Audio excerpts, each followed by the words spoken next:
Okay, so I'm just going to give you a little introduction to map reading.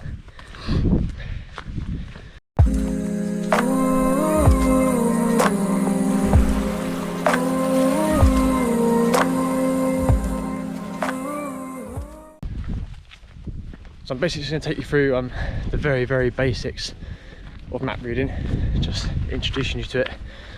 For me, at the same time as teaching you guys, I'm also reteaching myself, because I haven't touched a map for like 9 years about that, and so it's a bit of a refresher for me. So in teaching myself or reteaching myself, I hope to also shed some light on map reading for you guys too. Kind of learn together.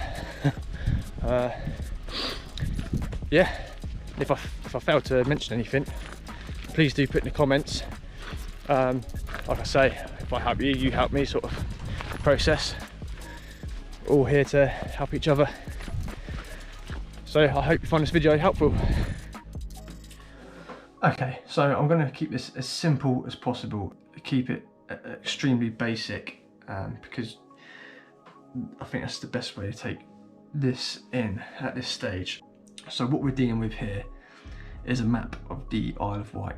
So what I'm dealing with here is a map that's in the scale of 1 in 25,000. Now, the thing you need to jot down here, if you've got a notepad and pen, the lower the number, the more detail the map, the higher the number, the less detail. So, for instance, this is a 1 in 25,000 map. That means it's more detail on the map.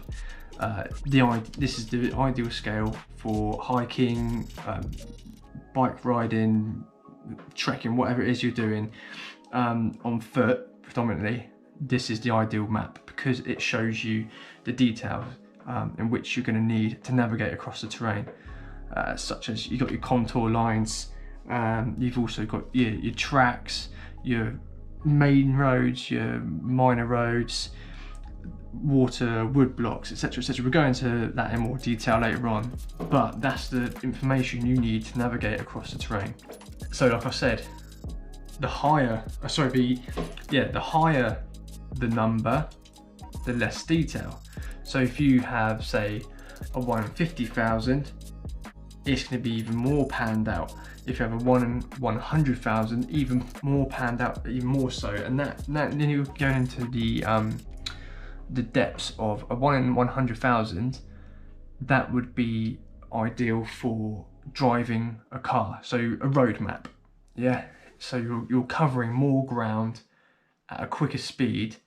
So you don't even have time to look at the detail of the map. You're more interested in the roads itself. So typically a road map would be a larger scale. Yeah, 1 in 100,000, something like that. And then obviously this end, what we're interested in navigating on foot, is a 1 in 25,000. That's ideal map for what we need. You can actually go, you can go even smaller to a 1 in 1,000, but that's more like airfots, satellite imagery, that kind of scale. When you go on Google Earth and you pan right in, that's kind of what you're looking at 1 in 1,000. I've only ever dealt with that in the forces, and that was actually probably more like an airfot rather than a 1 in 1,000 map. So like I say, for this, for the purpose of this and the purpose of hiking, walking, trekking, whatever it is you're doing, we're going to be using a 1 in 25,000 map. The next thing you need to take note of is how the map is dissected up. And as you can see, it's dissected up by small squares. Okay, so each square denotes 1 kilometre square. So for instance, let's go somewhere where I can actually show you. Let's go into water for now, just so you can see the square itself. So from here to here, yeah, that's 1 kilometre. There to there, that's 1 kilometre, i.e. it's 1 kilometre squared. Okay, so as I was saying about the squares dissecting the ground up, okay, that is then broken into northings and eastings, okay? And each grid square, yeah, it can be broken down even further and further. Again, I might be going into a bit more depth than we need to at this stage, but if you are interested in learning a bit more about breaking the grid squares down even further, I can do that. Just let me know in the comments and I'm happy to go through that. But for this stage, we're just going to stick to basics. So, northings and eastings. As you can see, running across the map, I've highlighted in pink. And again, I've done another video to show prepping my map and explaining why I highlight the northings and eastings. I'll put a link somewhere in the video or in the description below. But that's your northings, okay? And the reason they're your northings is because they denote the lines running from south through to north. Yeah, or north through to south, however you want to look at it. But they're predominantly the lines that are going up and down on your map. Eastings, which I've highlighted in green, are the lines that they're running up that way, but it doesn't mean they're running north. That is because it's denoting each line running from left to right, i.e.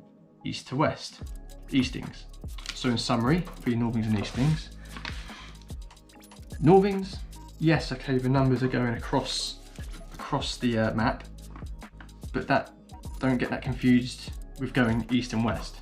Okay, that's just denoting the lines that are running from north through to south. So that's your north lines.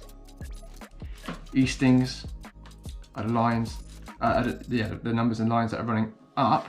Again, don't get confused. That doesn't mean that they're the north just because they're heading north. That's actually your eastings. Okay, so they are the lines that are running from east to west. All right, northings and eastings. That will become a bit more apparent later on. Okay, so what else do we have on a map? On pretty much every map I've ever seen, you have a key. And you do definitely have a key on the OS Explorer maps. Okay, and the keys here is exactly what it says on the tin. It will break down the objects on the map and show you exactly what they mean. There's lots of things you need to take note with on the key. Yeah, this section here. If you're going wild camping, this is what you need to be familiar with. Yeah, and of course you've got all your blue objects here, which you will come across on the map. The things you'll probably come across most are such things as campsites, yeah, your country parks, etc. But it's all here. Everything you need to know on the map, and you're not sure what the symbol means, excuse me, it's here on the key. Point to note, whenever you're going hiking, I was going to say hiking from now on, okay, because you can do whatever you want with the map, but whenever you're going hiking, make sure you're using a map that is up to date. Where's the date on here? As you can see, it's usually the bottom, or on one of the corners, usually bottom left, there's a date on there. So if I was using a map that was, say, 2001, you might want to think about using a more up-to-date map, because there's the way the current climate is, buildings are being built quickly, new estates are going up quickly, new tracks are coming about, and mainly on the Isle of Wight you'll notice and other coastal paths, but the cliffs on the coastal paths are eroding away rapidly, and one day, like this little green track here, it might not necessarily be there. So the map itself, it just looks like a load of lines, scribbles, blocks of mess, but it's all information, and it's information that you need to know. So the first thing we're going to go into is the different shades and colours of different lines and areas, particularly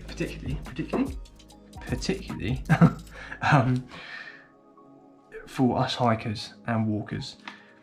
We need to be familiar with such colour variations. So where it's white, the map is white, yeah, that is land that is owned by someone. Don't know who, but it is land that is owned by someone. So probably Manor Farm, yeah. But that land's owned by someone, so you can't just go wandering through it.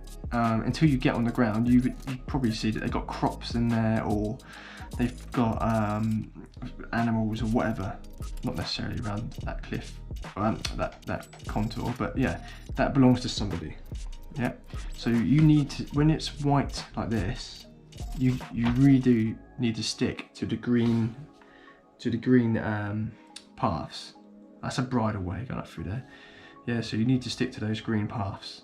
You shouldn't really be wandering through there, and what you'll find is probably fences anyway. It's all fenced off, so you'll get stuck at some point. So you have to go via a green path. And as you can see, it's all dissected by a thin black line. That is most likely fencing, yeah, or it's a black line denoting the border of the land itself. So that will belong to individuals, or one individual owns each segment. Okay, so white land like that, you really should stick to the green footpaths or bridle paths. However, crossing over here through this green wood, you can see that is like a sort of peachy colour, I guess, with like a salmon border around it. So that means, although there's a green path going through it, you can actually just take whatever route you wish through that. That's effectively free land. So you can just wander whatever way you want across all that. So for instance, you park up at this car park here, yeah, and you want to go for a trek up over what is called Wroxall Downs, yeah, you can literally go up this track. There's a little green track there, bordering it. Hop over and go whatever way you want through there. You can dogleg for all I care. But that land, that's free land. You can just, to some extent, you can't just build a house there, but in terms of walking, you can just walk through whatever way you want there.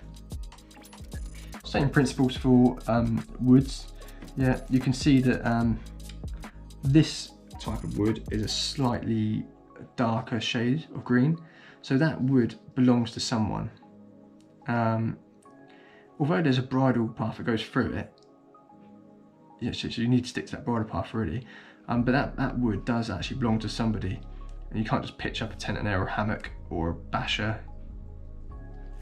But this green here, and these shades of green, they are more of a wood that is free to go wherever you want. You can roam through there whatever way you want. In terms of pitching up and camping there, I would be very careful. There is a video actually by, what's his name, Paul something. I'll put a link in the bio, in the description. He does a very good breakdown of the difference in colours of areas where you should and shouldn't be travelling, and where you should and shouldn't be camping. I'll put that link in the description because he goes into a bit more depth, and it's very, very important to know where you can go and where you can't go, where you can pitch up, where you can't pitch up. Okay, so I'll put that link in the description because I think it's worth a watch. Yeah, so in terms of hiking in this area, really, where it's quite a lot of white in there, you really should just be sticking to the green tracks really, because you don't really want to upset anybody. Although I probably would, veer off a little bit, but it's alright. Anyway, yeah, and then these sort of areas you can roam wherever you want. Okay, so I'll quick go through some of the other lines with you. First and foremost, we work from the biggest and work our way down to the smallest. These red lines here, yeah, all this is on the key. I'm just sort of going through it with you anyway. But these red sort of pinky roads, that's a main road. Okay. Then you've got slightly smaller. It's a secondary road. Yeah, so still 2 cars wide, 2 cars passing. That would be these orange lines. And then you've got this one here is slightly between yellow and orange. It's more like a golden colour, same sort of colour as my pencil. Those lines are generally no wider than 4 meters. Yeah, so you probably still could get 2 cars side by side down there. And then you've got these yellow lines. Yeah, and that's more narrow. So you're talking like very small roads, almost like I say, like lanes. Yeah, and that's less than 4 meters wide. Okay, again, all that information is on the key. Okay, I've actually got a key out in front of me now, so I can go through some of the woods with you. Like a non-coniferous trees, yeah, so it's, but what you notice is a different kind of shade to what's in the key, yeah. That shade there, yeah, although it is this type of non-coniferous tree, it's actually this shade. So going back to your access land, which means you're free to walk whatever route you would like through there. Going back over this side of the map, it's the same type of woodland. Yeah, it's a non-coniferous trees, but it's a different type, a different shade of green. It's a darker shade, which means you shouldn't really be rowing about in there. All right, I hope I'm getting through to you, like the differences in shades and that. Like I say, I will put a link into another video of a different chap. I think his name's Mark something. But yeah, he explains it a lot clearer than what I am. But I don't know, I'm hoping I'm helping. So look, really, I could sit here for hours and go through, well, not hours, but a long time where the video would soon become boring, and take you through the key object by object and go through the map. But like I said, there's a key there, so if you ever do get stuck, refer to the key. But something I will point out, yeah, is your is the contour lines. Okay, they are very, very important when map reading, navigating. They do assist you in reading the ground massively. So let's talk about the contour lines quickly. They tend to go up in 10 meters, if I remember rightly. If I'm wrong there, can someone correct me? Because I'm, you know, like I said, I haven't done this in 9 years, and I think that's correct. So, but if someone can point me in the right direction, I'm pretty sure that they go up in 10s. What you really need to take away from this is that the closer the lines are together, the orange lines are, the steeper the ground is. So if you can see here, on like here, like see here, like this, that is a steep hill because the lines are really close together. But then you come across to the center of the island here, where the contour lines are more spread apart, so it's not so steep there. Okay, I don't know if you can see it on the camera, but you'll see like lots of orange lines all over the map, and they're denoting the ground level in terms of how high the ground is to the mean sea level. That makes sense. Again, I can go into something a little bit more in depth at a later stage in a different video, explaining the shape of the ground and denoting what they are. So for example, you know, you have a, I can't see one, yeah, you got kind of like a saddle here, there, I guess, got a bit of a saddle, or a saddle top, that's what it would be called. There's kind of like a re-entrant going up into the, so it would be like a little U in the ground there. Yeah, I mean, I might have to go over some of these myself, but it will show you valleys, re-entrants, ridges, all things that you can navigate with. I think I've, you know, in terms of very, very bitty basics, as an introduction to map reading, I've covered most things other than like lakes, streams and water features. But anyway, as an introduction to map reading, I've covered quite a few elements there. It's quite a lot to take in, I've decided I am going to go more in depth with more videos like this, because you can't just learn from one video, and I do need to break this into more elements. However, for now, I think it's a good introduction into the map itself. Okay, so now we're going to move on to the compass. Right, okay. The compass itself. This compass is in its very nice, secure, safe compass pocket in its little pouch, which I made myself, and there's a video I've made showing how I've made that. Okay, I'll put a link somewhere, and it's pretty simple, but it protects my compass. Okay, so the compass itself. This is a Echo Power, so it's basically a silver compass. Yeah, exactly what the British forces use. I don't know what other armies use, but that's certainly what we've been using in the armed forces. Okay, first things first. Okay, I don't know if you can see it on the camera. Your north needle. Okay, that's the needle, and that there is pointing true north. That's a key word you need to jot down. That's true north. Alright, where the red tip is. So north is that way, where I'm currently sat. Inside the compass circumference itself, yeah, you've got these lines. They work in conjunction with your map.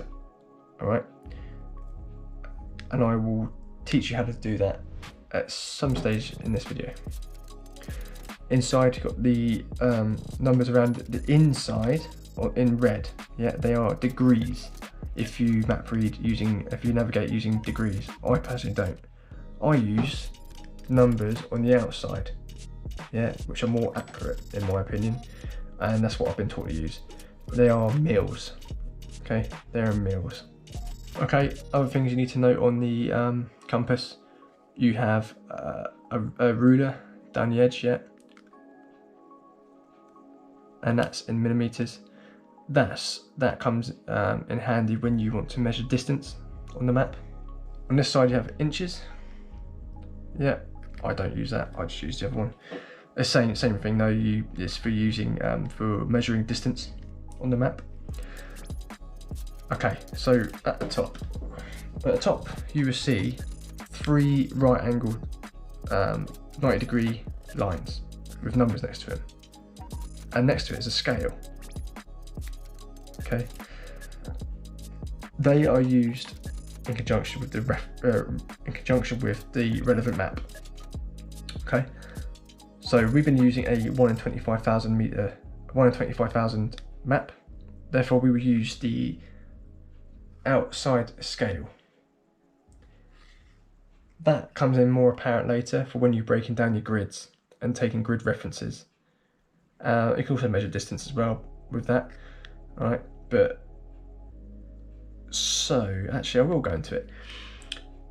On the 1 in 25,000 map that we've been using for hiking, this compass is broken down in the same scale, so it's actually 1400 meters, but that's just for measuring your distance. There's your kilometer, yeah, number 10. It's in 100 meters, so you've got in 50. You've got 50 meters, 100 meters, 150 meters, 200 meters, 250 meters, 300, so on, all the way up to 1,400 meters. And that comes in handy when you're measuring distance on the map and taking grid references. I'll show you that in a little bit more depth later on. Here in the middle, where the north line is, that's the north line there, north arrow. That is your, that there is a glow. It's like just a glow stick to help you identify your north point on the compass. Yeah, you've also got one actually on your compass circumference there, which doesn't move. Okay, the circle on this, it moves around. So, and that comes into play when you're taking bearings. I'll show you how to do that at a later stage. And you have your magnifying glass on the compass, yeah, for zeroing in on detail within the map.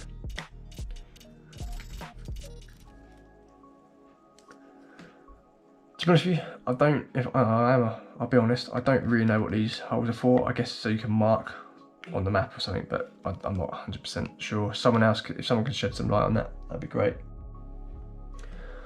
Okay, I was going to go into a bit more depth now, and I'm just going to go into and show you how to use your map with your compass. Okay, your lines, yeah.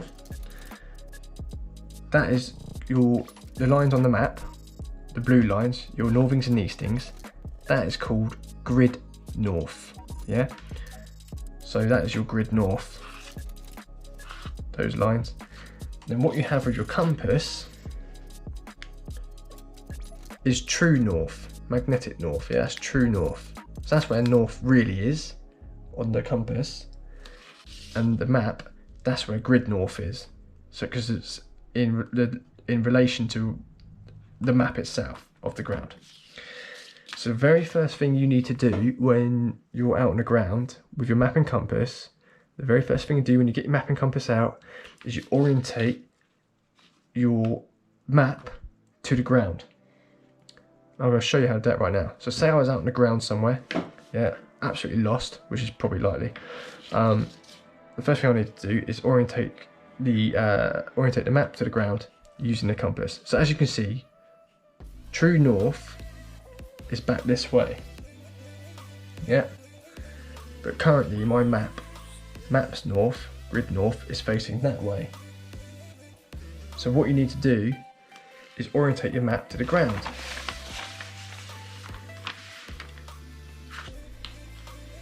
Now, I've turned my map around there because I need the northings on the map to face the same way as what my compass is. Now, this is where the lines come into play. See the lines within the circle of the compass? I don't know if you can see it on the camera. But you need to line these northing lines up with those lines. I'm turning that now, yeah, to get north. I want that compass, I want the true north to be centralised with those lines, but equally I want the map northings to be in line with the lines within the compass, if that makes sense. It's a lot of lines, I know, but hopefully this video will demonstrate it. Let's go on the water just so you can see it clearly.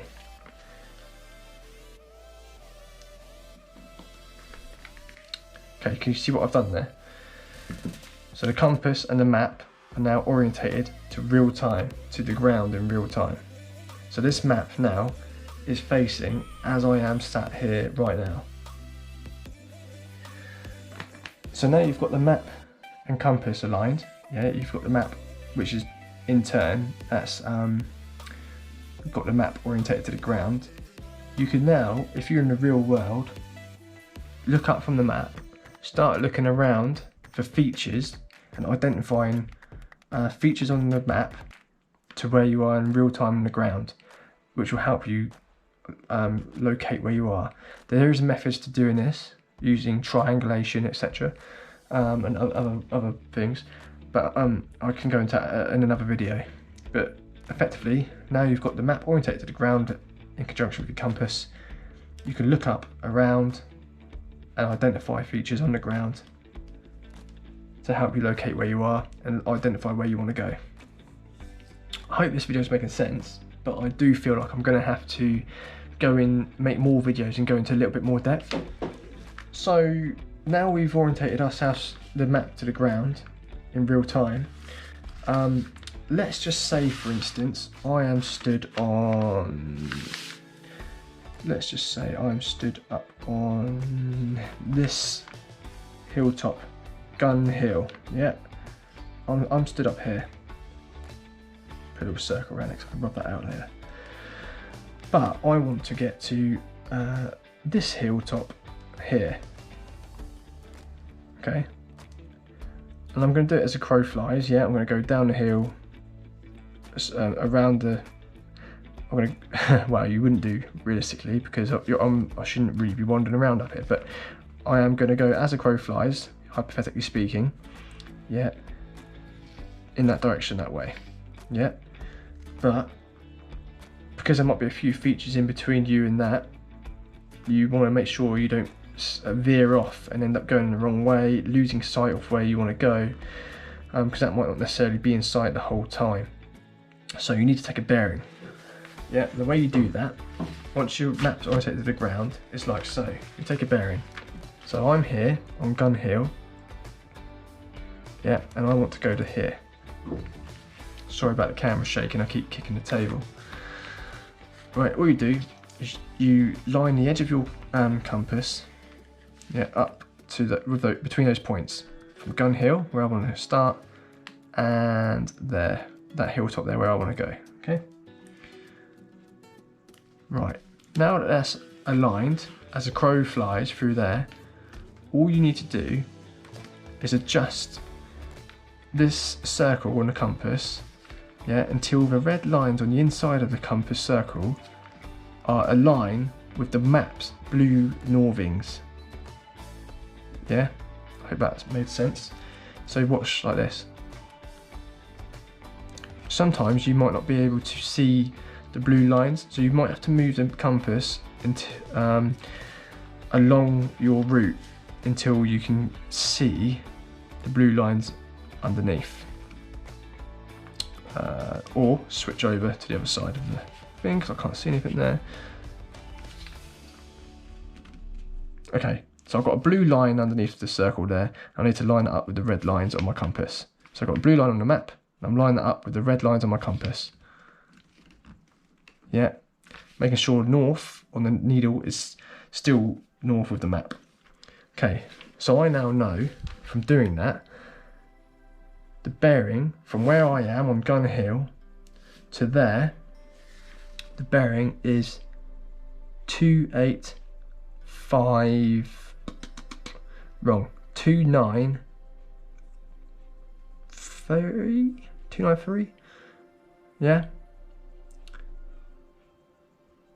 So it's just between the 29 and 295, so it's about 293 mils, all right? Now, map aside, yeah, we've identified where we want to go. We've noted some key features along the way. Yeah, we've noted we don't want to go any further than this road here, because otherwise we've missed our point. But now, on the compass, all you want to do is walk on that bearing so that the needle, the red part of the needle, is within the arrows. Yeah, within the northern arrow on the circle. So that there, if I just walk like that, I'm going the right way.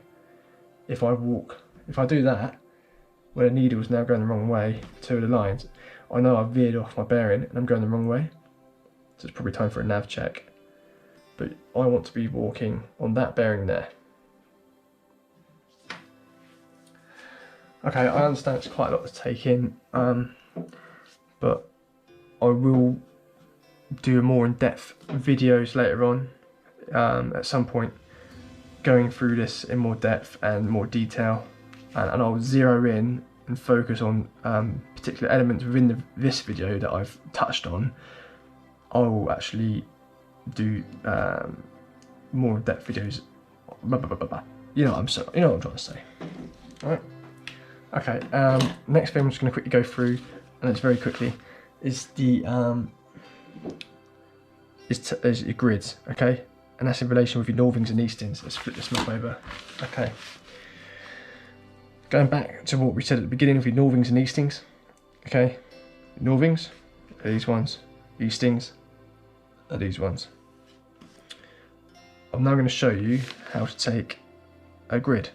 All right, and for the purpose of this, we're literally just going to do a 4 grid, a 4-figure grid. You can do 4-figure, 6-figure, 8-figure, 10-figure, 12-figure. You can go real in detail with this.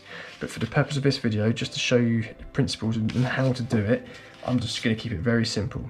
Okay, grid reference. The way you do it, remember, you go along the corridor,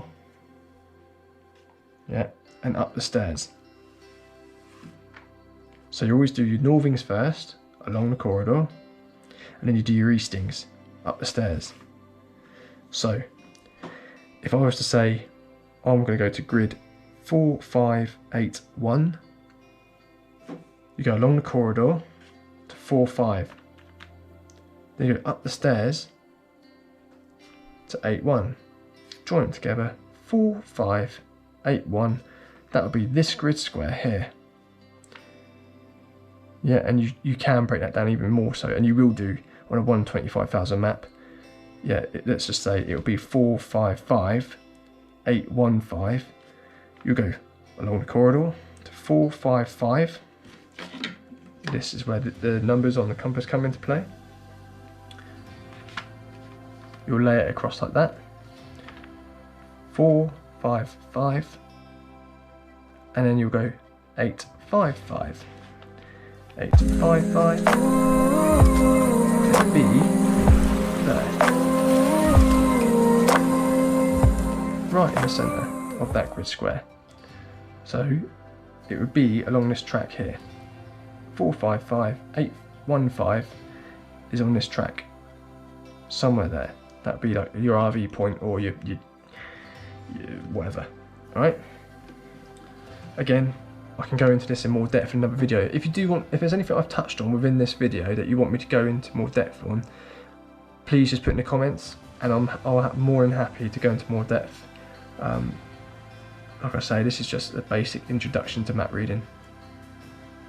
Okay, and quickly, just going to show you distance as the crow flies. Just an introduction. All right. We know that the grid squares, yeah, are a kilometre. They're 1 kilometre by 1 kilometre square.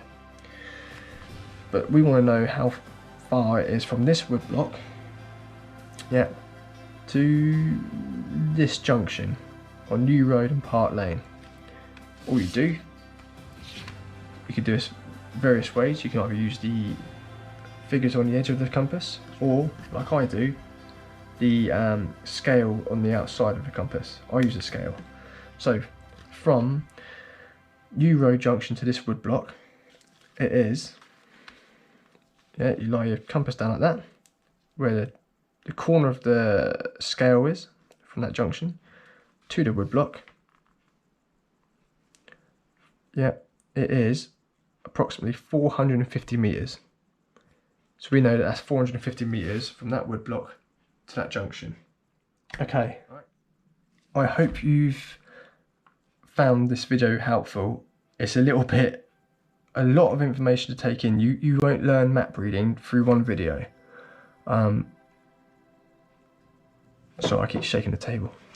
Yeah, you will not learn map reading through one video.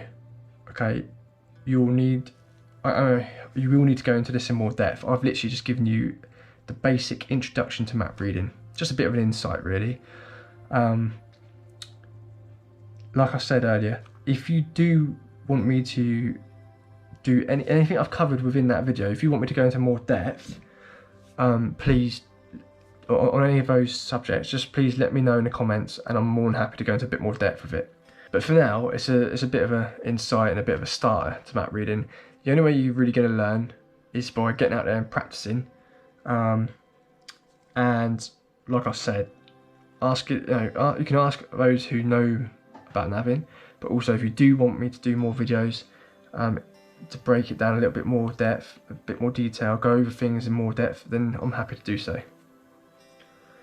But for now, I'm going to call it a day on that one. I hope you found this video somewhat helpful. If not helpful, at least it's been a bit of an insight, I hope.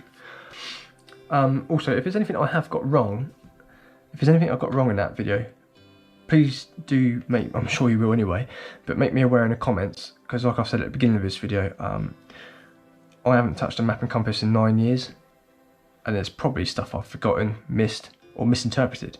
So yeah, like I say, I'm here to help you, but I'm also accepting the fact that it would be really great if you guys could help me as well. It's a bit of a refresher. In the meantime, yeah, if you did like that video, just let me know, but you want to learn more, let me know in the comments. Cool.